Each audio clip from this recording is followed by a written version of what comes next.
Watching TV 47 Breakfast. As I had informed you earlier, we are on this bit, the disbursement of the second tranche of the National Youth Opportunities Towards Advancement, also known as Nyota Business Startup Capital. It's happening nationwide at 18 different venues, and we have reporters stationed across the country for this. Here in Nairobi, the event is happening at the Ulinzi Sports Complex, where the main guest is expected to be President William Ruto, and that's where we're heading right now.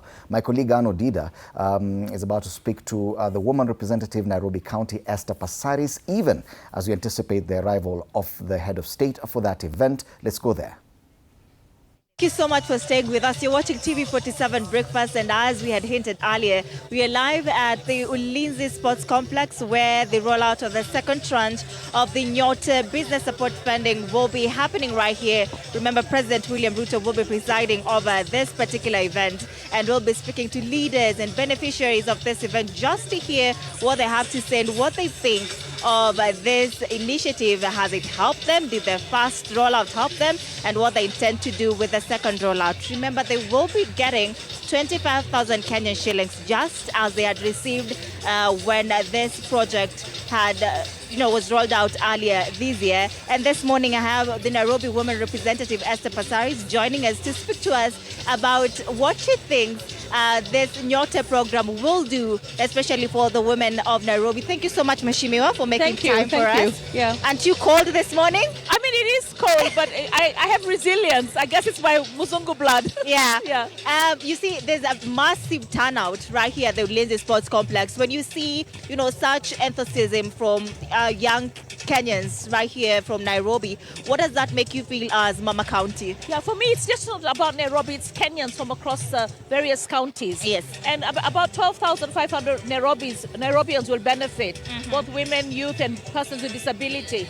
What I see is, first of all, people that are actually in touch with government programs. Yeah. I mean, the fact that you are here, you've heard about the program, you've enrolled in the program successfully, you've got your first tranche, you've stayed in the program through the mentorship, and now you're here to receive your second tranche. Yeah. And I think that is, for me, that's how we're going to progress. Yeah. Government sometimes in the olden days, we did things and people were not aware. Yeah. Today, knowledge is imparted everywhere. Information is spreading. Yeah. People are buying in.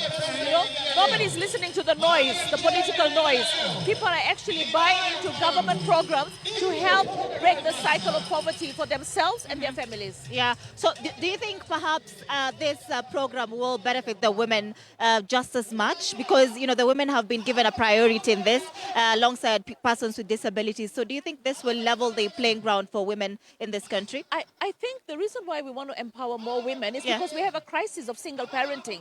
We recognize that when we empower the woman, we are also empowering her to be able to provide for her offspring. Because we really honestly have a crisis of single mothers.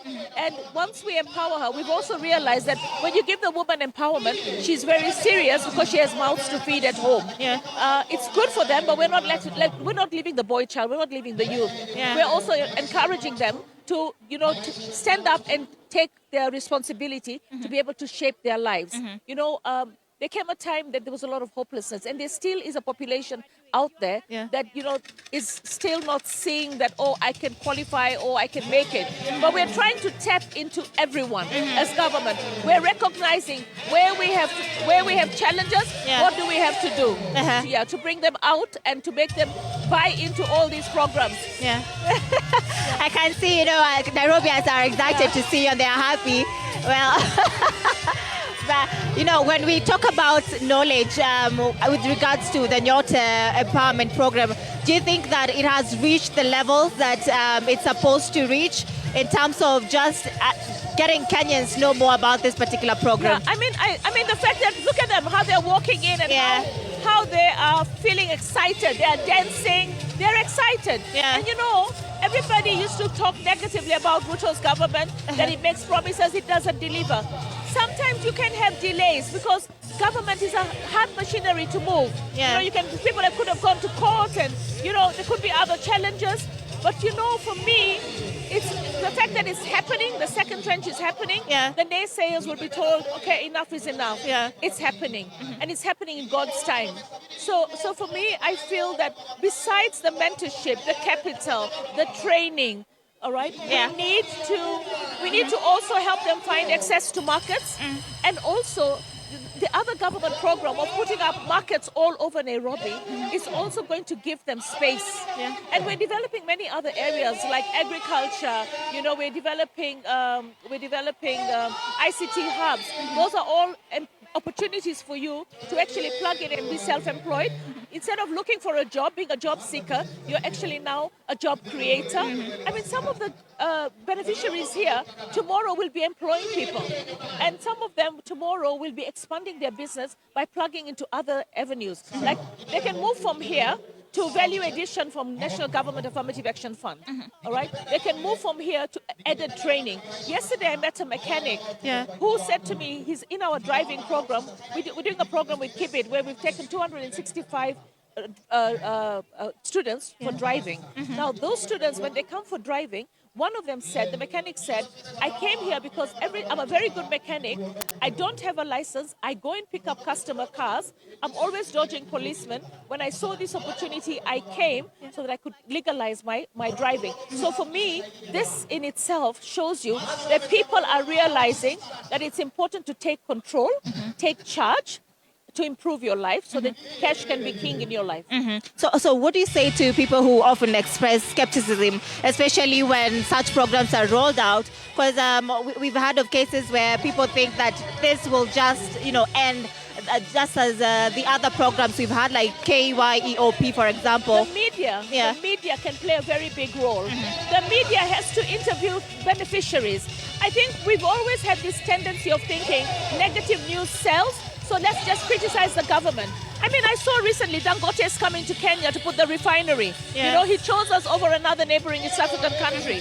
Why wasn't that headlines?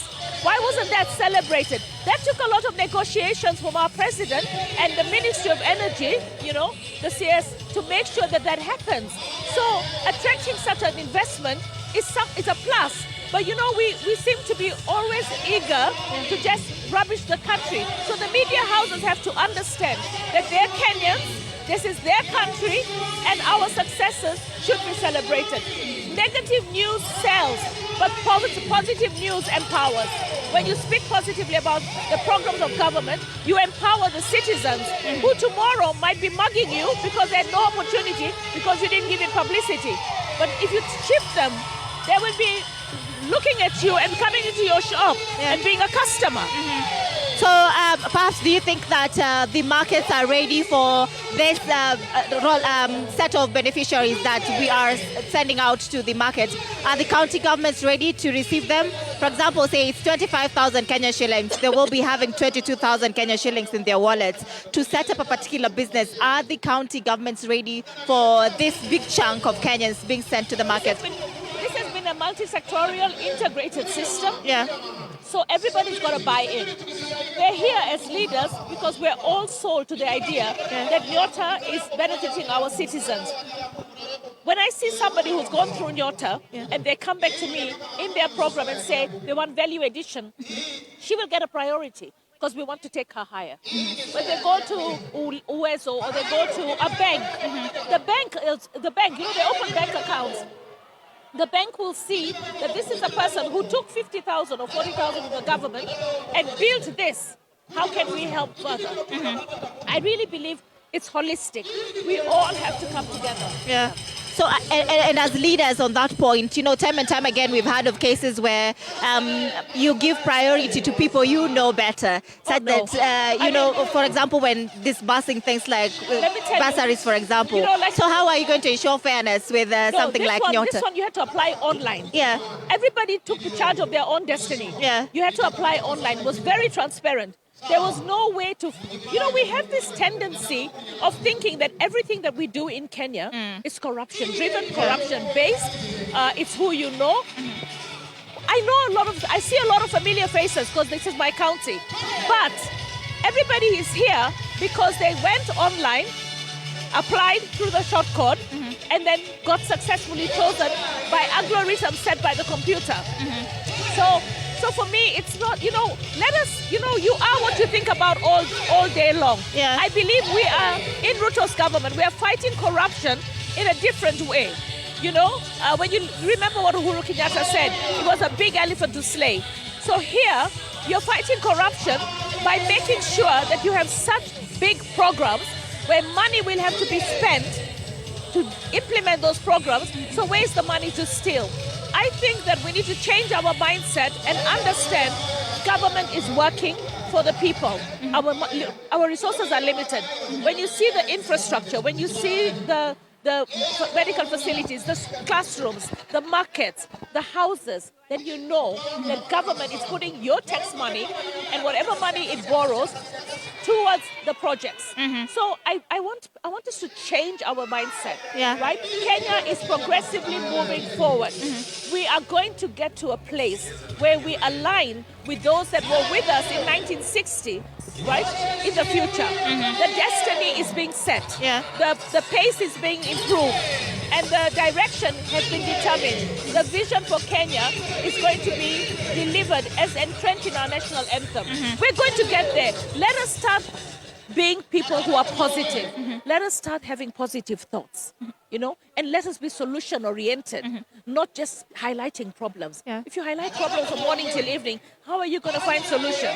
You know the problem, that's half the solution. Now let's try and fix it. This is a solution to the poverty cycle. And there's no one silver bullet. There's no one size fits all.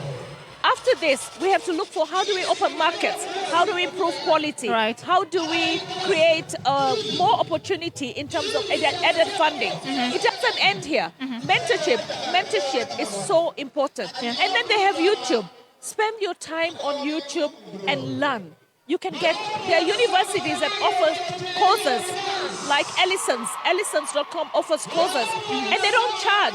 You only pay if you want your degree or diploma printed. Yeah. So there's opportunity. Be the driver in your life and plug into what your government is offering you. Right. So what do you say to the group of people, young Kenyans who, tried to apply for this particular program, but they were, not accepted into it, and now they're losing hope about the eligibility of the Nyota program? What do you say to that group of Kenyans?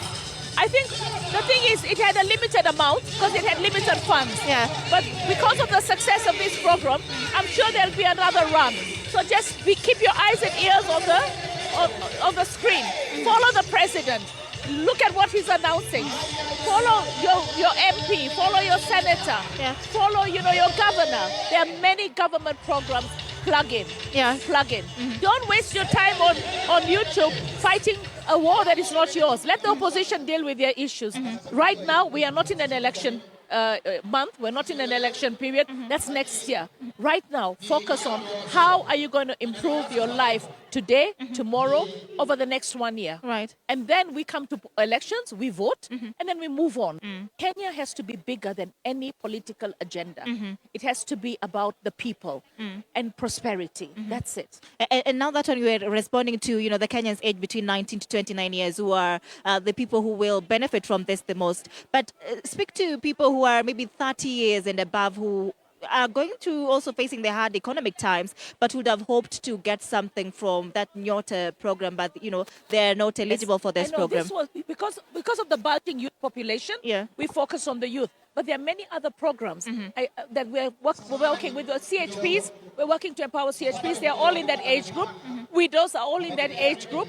We need to do a little bit more about the wazes, but it's happening. It's happening. There is a group that's 35 to 55 that still needs support. And there is also a group that is retired but not tired. So we need to also help that group. Yeah. Because some of them don't have pensions. So how do they survive? Maybe they didn't have children. We need to build more structures to support the age. I think, once you know a problem, you find the solution. And I'm so happy that you're noticing that there is that group. We can't neglect it.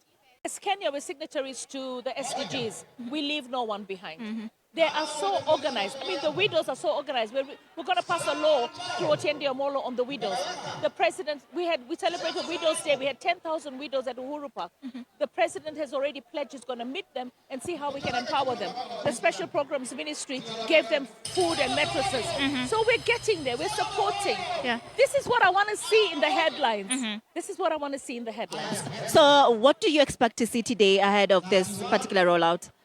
I mean, I expect everyone on their phone to get that money. I pray that they don't all have Fuliza so that the Fuliza will not take a chunk of it. But then again, they'll pay their debt, they'll open Fuliza again to be able to get their money. But the fact is, as they're coming in with such great expectations. Their trust is reinforced. They have already gone through training. They've already gone through mentorship. They've already started their business opportunities or enhanced whatever they had before.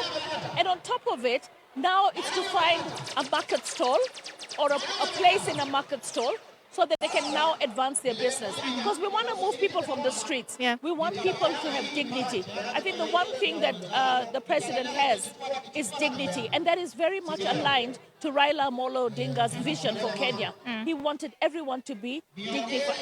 And now we're seeing that.